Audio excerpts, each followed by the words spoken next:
अगर आपको कोई थप्पड़ मार दे तो फिर आप क्या करेंगे? क्या उस थप्पड़ का जवाब आप थप्पड़ से देंगे या फिर सीधे उसे मौत के घाट उतारने के लिए प्लानिंग करने लगेंगे? आप भी थोड़ी देर के लिए हैरत में आ गए होंगे कि आखिर ऐसा क्यों सवाल कर रही हूँ। तो देखिए, इस खबर में आपको पता चल जाएगा कि आखिर ये सवाल क्यों किया मैंने। लेकिन उससे पहले नमस्कार, इन्फॉर्मेशन देख रहे हैं आप और मैं हूं सानिया आपके साथ। भोला सिंह जो कि अनंत सिंह के लिए काम कर चुका है, इसने एक थप्पड़ का बदला लेने के लिए डबल मर्डर किया। इसकी खूब प्लानिंग की और इस मामले में सीबीआई और बंगाल पुलिस करीब 12 साल बाद इसे ढूंढ पाई, इसे पकड़ पाई, जिसको लेकर के अब खूब चर्चा होती है कि भाई ये भोला सिंह है कौन सी चीज, ये एक थप्पड़ का बदला डबल मर्डर से। हम आपको इसकी पूरी कहानी थोड़ा विस्तार से बताते हैं। कोलकाता के सुखदेव दास और विश्वजीत मंडल की किडनैपिंग मर्डर केस की खौफनाक साजिश को दो कुख्यात अपराधियों ने रची। केस का कनेक्शन पश्चिम बंगाल, बिहार, झारखंड, उड़ीसा और गुजरात तक पहुंचा। घटना की जांच बंगाल पुलिस और सीबीआई ने की। मुख्य आरोपी भोला सिंह 12 साल बाद पकड़ में आया। बाहुबली विधायक अनंत सिंह के लिए काम कर चुके भोला ने थप्पड़ का बदला लेने के लिए 2 कारोबारियों को मार डाला। इस केस में पिछले दिनों सीबीआई ने कोर्ट में चार्जशीट दाखिल की। वहीं सुखदेव दास और विश्वजीत मंडल दोस्त थे, साथ में मिलकर बिल्डिंग और रॉ मटेरियल सप्लाई का कारोबार कर रहे थे। वारदात के वक्त सुखदेव 31 और विश्वजीत 26 साल के थे। दोनों अपने परिवार के साथ पश्चिम बंगाल के 24 परगना जिला के न्यू टाउन इलाके में रहते थे। सुखदेव के पिता बैद्यनाथ दास की मिठाई दुकान थी तो विश्वजीत के पिता गोविंदा मंडल किराना दुकान चलाते थे। बात आज से ठीक 12 साल पुरानी है। 19 जुलाई 2024 को कोलकाता के इलेक्ट्रॉनिक कॉम्प्लेक्स थाना में एफआईआर नंबर 73/2014 दर्ज हुई थी। केस गोविंद मंडल ने किया था और वहीं उन्होंने आशंका जताई थी कि उनके बेटे विश्वजीत और उसके दोस्त सुखदेव को एक साथ किडनैप किया गया और हत्या कर दी गई। गौतम कुमार को नामजद आरोपी बनाया गया था। गोविंदा ने अपने आवेदन में कहा था कि 14 जुलाई 2014 को दोनों अपने पार्टनर गौतम के कहने पर बोकारो के लिए निकले थे। वहां से सप्लाई के लिए लोहे का सरिया खरीदना था। इसके बाद वापस नहीं लौटे। वहीं भोला कुमार उर्फ भोला सिंह कौन है, वह कोलकाता कब आया, नाम बदलकर क्यों रह रहा था, ऐसे कई सवाल थे जिनके जवाब बंगाल पुलिस और दोनों युवकों के परिवार को चाहिए थे। दरअसल भोला सिंह मूल रूप से पटना जिले के पंडारक इलाके का रहने वाला है। इसके पिता लक्ष्मण प्रसाद सिंह उर्फ लक्ष्मी सिंह सीआरपीएफ में असिस्टेंट कमांडेंट रहे हैं। साल 2000 में बिहार के मुजफ्फरपुर स्थित सीआरपीएफ की 133वीं बटालियन में कांस्टेबल के तौर पर भोला सिंह की भर्ती हुई। हालांकि यह सरकारी नौकरी महज 8 साल ही रही। नौकरी लगने के 3-4 साल बाद वह गांव लौटा तो क्रिमिनल एक्टिविटी में लग गया। बम बनाने को लेकर एक गुट से उसका झगड़ा हो गया था। इस मामले में इस पर पहला केस दर्ज हुआ। कुछ महीनों में ही दूसरा केस दर्ज हुआ। इसके बाद उसे सस्पेंड कर दिया गया था। इसके बाद वह नौकरी पर नहीं गया। 2008 में उसकी सेवा समाप्त कर दी गई।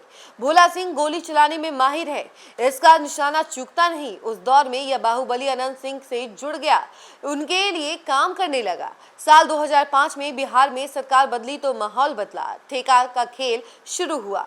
भोला सिंह खुद बाढ़ के एनटीपीसी में ठेकेदारी करना चाहता था। इस बात को लेकर उसने अनंत सिंह के सामने बगावत कर दी। दोनों के बीच झगड़ा हुआ। यहाँ से भोला सिंह ने अपनी राह अलग की। आगे चलकर पुलिस का मुखबिर भी बना। डबल मर्डर केस का दूसरा आरोपी विकास कुमार उर्फ विकास सिंह भी कुख्यात अपराधी है। इसके पिता का नाम वीरेंद्र कुमार है। पूरा परिवार पटना के बुद्धा कॉलोनी थाना क्षेत्र के श्री कृष्ण नगर इलाके में रहता है। बात 2013 की है। विकास के सामने 2 खतरे थे। पहला पुलिस की गिरफ्तारी, दूसरा गैंगवार में मारे जाने का। खुद को बचाने के लिए वह मां के कहने पर कोलकाता चला गया। पश्चिम बंगाल के 24 परगना जिले के केस्टोपुर इलाके के राजवंशी पाड़ा में उसका दोस्त अमित कुमार रह रहा था। विकास उसी के साथ रहने लगा। फिर इसी तरह कुछ दिनों के बाद भोला सिंह भी खुद को बचाने के लिए विकास के पास रहने के लिए पश्चिम बंगाल भाग गया। विश्वजीत मंडल का एक रिश्तेदार रॉबिन प्रामाणिक ब्रोकर था और उसके अलावा कमीशन लेकर लोगों को जगह दिलाने का काम करता था। इसने विकास के दोस्त अमित को किराए पर फ्लैट दिलवाया था। अमित के कहने पर इसने विकास और भोला के रहने के लिए अलग से किराए पर फ्लैट दिलाया। उस वक्त बिहार का कुख्यात भोला सिंह गौतम कुमार बन चुका था। विकास सिंह ने महेश राम से अपनी पहचान बना ली थी। 1 अप्रैल 2013 को राजवंशी पाड़ा के कृष्णा आर्केड में फ्लैट मालिक आरती सरकार के साथ विकास ने अपनी नकली नाम महेश राम पर एग्रीमेंट किया। करीब 6 महीने दोनों अपराधी एक साथ इसी फ्लैट में रहे। नवंबर में जब विकास की पत्नी कोलकाता आई तो भोला को अलग होना पड़ा। उसने बागईहाटी इलाके में एसके सिन्हा के साथ उनके फ्लैट का एग्रीमेंट 21 नवंबर 2013 को नकली नाम गौतम कुमार के साथ बनवाया। फ्लैट दिलवाने वाले ब्रोकर रॉबिन से भोला और विकास ने दोस्ती कर ली। दोनों की मुलाकात अपने रिश्तेदार विश्वजीत मंडल और उसके दोस्त सुखदेव दास से कराई। उस वक्त दोनों बिल्डिंग मटेरियल की सप्लाई का काम कर रहे थे। इन सभी का आपस में बातचीत होने लगा। हर दिन सभी मिलने भी लगे। कोलकाता के दोनों कारोबारी दोस्त गौतम यानी कि भोला सिंह और महेश राम यानी कि विकास सिंह की असली पहचान से वाकिफ नहीं थे। सुखदेव ने न्यू टाउन स्थित अपनी करोड़ों रुपए की प्रॉपर्टी दोनों कुख्यातों को दिखा दी। इस केस का यही वो टर्निंग पॉइंट है जहां पर दोनों अपराधियों ने फिरौती के लिए सुखदेव दास के किडनैपिंग की प्लानिंग बना ली। अपनी प्लानिंग को अंजाम देने से पहले गौतम उर्फ भोला सिंह और महेश राम उर्फ विकास सिंह को सुखदेव दास और विश्वजीत मंडल का भरोसा जीतना था। इसके लिए दोनों ने उनके बिल्डिंग मटेरियल की बिजनेस में एक साथ मिलकर काम करने का प्रस्ताव रखा। डेली मिलने जुलने के कारण आपसी सहमति बनी गई थी और उसके बाद 21 नवंबर 2013 को एक पार्टनरशिप डीड बनी। इसके जरिए मेसर्स कृष्णा बिल्डर्स नाम की पार्टनरशिप फर्म शुरू हुई। दरअसल गौतम कुमार यानी कि भोला सिंह के बेटे का नाम कृष्णा सिंह है। इसी के नाम पर फर्म का नाम रखा गया। डीड के अनुसार गौतम कुमार, महेश राम, सुखदेव दास और विश्वजीत मंडल की हिस्सेदारी क्रमशः 30%, 30%, 20% और 20% की थी। पार्टनरशिप में बिजनेस चलाने के लिए राजारहाट गोपालपुर नगर पालिका से ट्रेड लाइसेंस लिया। इसके लिए भोला और विकास ने नकली पैन और पहचान का सबूत इस्तेमाल किया। मिसेस कृष्णा बिल्डर्स का ऑफिस सुखदेव दास की पेस्ट्री शॉप के ऊपर पहली मंजिल पर खोला गया था। इस ऑफिस में दोनों अपराधी हर शाम बैठते थे। पार्टनरशिप के इस बिजनेस में दोनों ने मिलकर 9 लाख रुपए इन्वेस्ट किया था। बिहार के दोनों कुख्यातों की मंशा कुछ और थी। दोनों ने बिजनेस में मुनाफा बंटवारा को लेकर विवाद खड़ा किया। फिर महज 4 महीने में ही विश्वजीत मंडल और सुखदेव दास से अलग हो गए। इसके लिए 19 मार्च 2014 को अलग से एक डीड भी बनी। वहीं एक अब जो है गौतम उर्फ भोला सिंह और महेश राम उर्फ विकास सिंह ने अपने इन्वेस्टमेंट के 9 लाख वापस मांगे। 7 लाख रुपए सुखदेव के वापस कर दिए और उसका दोस्त विश्वजीत मंडल बिजनेस में बिना किसी इन्वेस्टमेंट के स्लीपिंग पार्टनर था। कुछ समय बाद गौतम और महेश राम उनके इलाके से चले गए, लेकिन बाकी बचे 2 लाख रुपए लेने के लिए सुखदेव दास और विश्वजीत मंडल के पास आते रहते थे।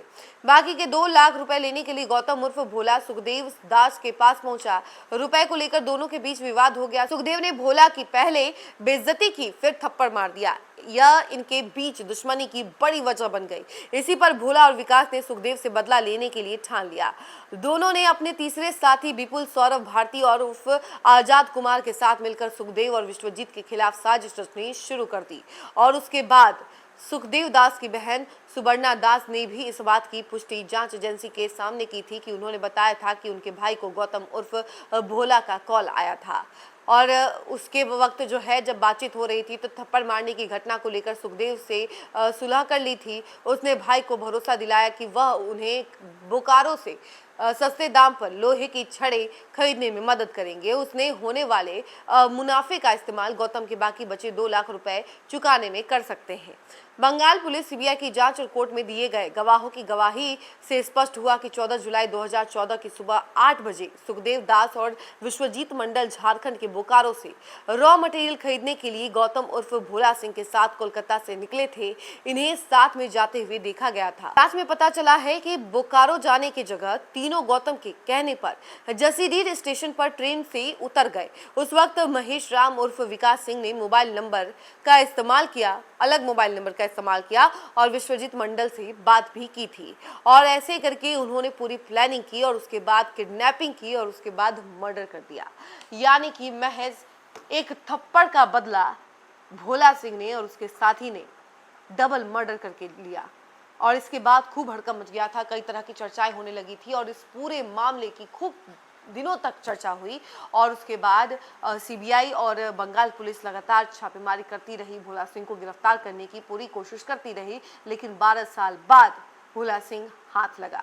इस खबर फिलहाल के लिए इतना ही। ऐसे तमाम अपडेट के लिए जुड़े रहे हमसे और देखते रहे न्यूज़ 4 नेशन। धन्यवाद।